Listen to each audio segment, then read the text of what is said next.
Help me wish my baby a happy 2 months. So today my car is 2 months old. I've had this baby now for 2 months. So it is a Mercedes-Benz GLC Coupe, the 220D. So on today's video, I'll be telling you the good, the bad, and the ugly. Since this video is not sponsored, so I won't be filtering out anything. I'll be telling you about my experience with it, the things that I like, the things that I dislike about the car. So you want to stay tuned. So the cars that I've driven before driving this car, my very first car was a Polo, a 2012 Polo, and then which I still have.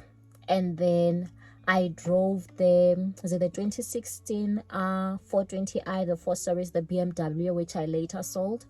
And then I drove my husband's Tucson, is it Hyundai or Hyundai, however you pronounce it.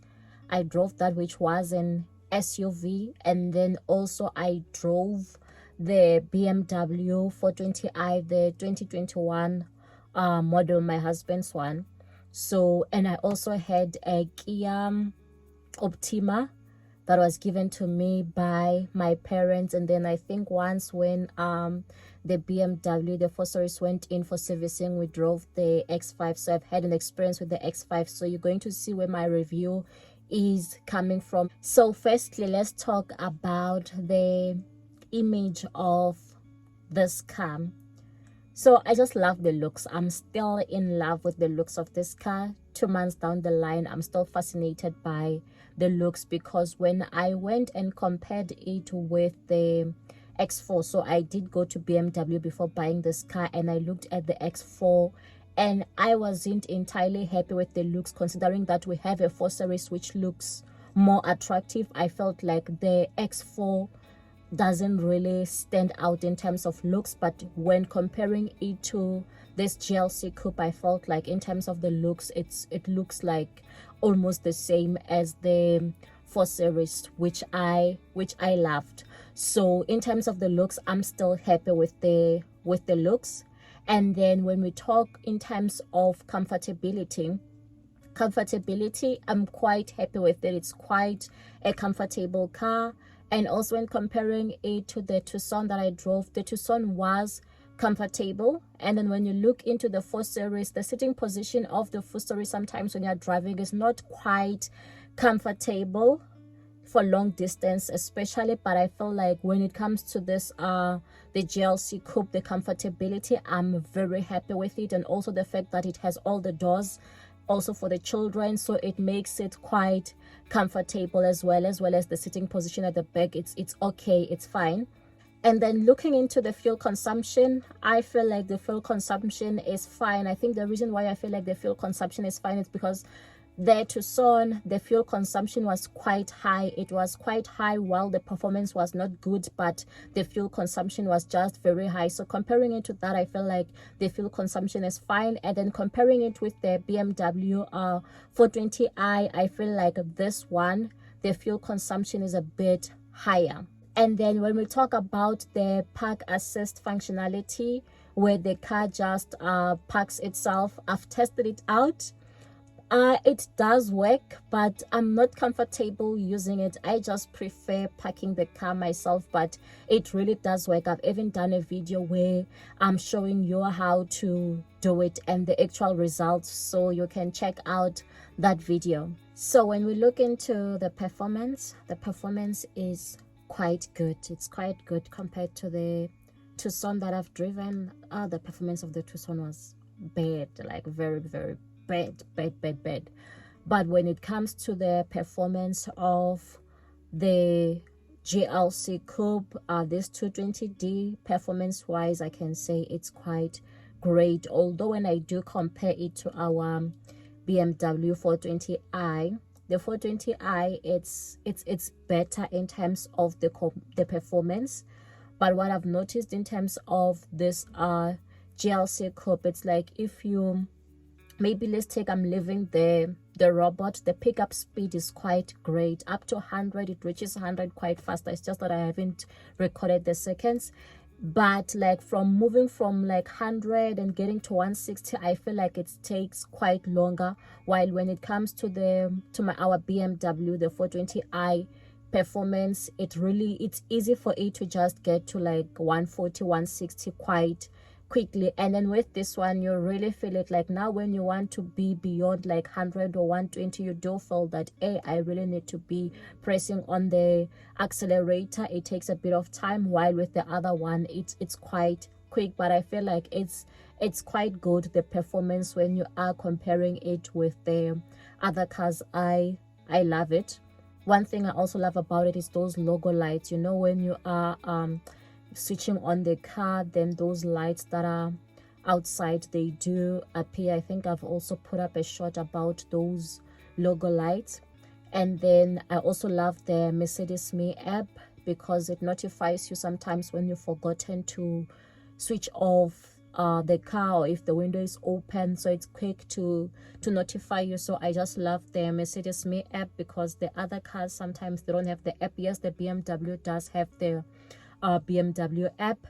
And then the boot, I think I once posted about the boot as well. I did a review of the boot. So I do love the boot space, and also that it's more automated in terms of closing compared to the BMW. But one thing that I don't like about it is that it's quite restricting, especially if you're gonna put up items that are like that are a bit taller. Even though you can see that the boot can be able to close, because it's so automated, the boot won't want to close, and then now that limits you in terms of the boot space. So it won't close until now everything is at a certain height. It can't go beyond a certain height. So that's what I don't like about the automated system. I don't know if there's a way to deactivate that. The gear location, so for me the gear was just a new thing, because now this gear is sitting more closer to your, like, where they should be your indicators and your wipers. So it's more towards the steering wheel. So it was more of a learning curve to learn that, compared to the other cars that I was driving, because the gear was more on my closer to the other passenger seat. That's where the gear was. So but with this one, it was quite different. Sometimes I was making those mistakes. And then when it comes to the reverse camera, I think I also once did a video about it. The reverse camera is quite good. I do like the reverse camera, although after driving the X5 way, it just gives you the entire view of everything, the entire view of the front and the back and the sides. It feels more like, oh, that's the kind of technology that I need, meaning that I still need to make more money so I can afford such a car, because this one shows you more the backwards, the camera, although the front is going to show you the front, but it won't be in terms of like an actual image. But the reverse camera is quite good and very, very accurate. And then another thing, it's more of a touch screen everything. And also on the steering wheel, there's like your touch buttons. And then I just find it difficult sometimes when I want to maybe play the next track or take it to the before track when I'm playing music, because it's more of touch screen, so you have to be more accurate. So I felt like if it was still buttons, it would be much easier. But yeah, there's just a lot on it, but it's quite good. It's technology, but yeah, for me, I felt like buttons sometimes they work much better. And another feature that I like is that there is, like, if you have placed your cell phone on that cell phone slot, which can also charge, if you are leaving the car and you're forgetting the phone, it's going to tell you that you are forgetting your phone. Don't forget your phone. So I just actually love that feature about it, that it reminds you not to forget your cell phone. And then one thing that I've also noticed is about the cup holder. So you can put in your cups at the center. You can put in your cups, but what I've noticed is that you can't really put in the cups next to your door. Like, there isn't that proper circle thing to be putting in your cup there. Yes, there is space, but for a cup it's not really user friendly, because the cup can fall down or then it spills onto the car. So I feel like they should have made a cup holder also on the side of the car. And then also what I like is that certain elements of the seat is automated, so like pushing the seat backwards and all that. Compared to the 4 Series, I feel like it's more automated. Although I feel like if you want to move the seat forward, it's a manual exercise when it comes to this car. If maybe that part as well was also automated, although I feel like yes, it's still better than the 4 Series. When I was driving the Kia Optima, although the performance not as great, though it was fine, Kia, everything was more automated. And then if you're asking, do the heated seats work, I even forget I have them. It's not yet winter, so I haven't tried the heated seats feature to see how it works.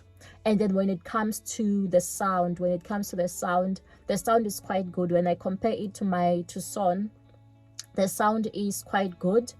But my husband says that when he compares it to his BMW 4 Series, which is a Harman Kardon, the sound quality is not as good. The sound quality on this GLC is not as great. But for me, I feel like, because I never have the music on full blast or anything, for me it's quite good. So overall, I'm still quite happy with this car. I love the looks, I love the actual design, I love how it is on the interior. I also love that I can change the colors. You can easily change the colors. If you want it to be pink, it can be pink, red.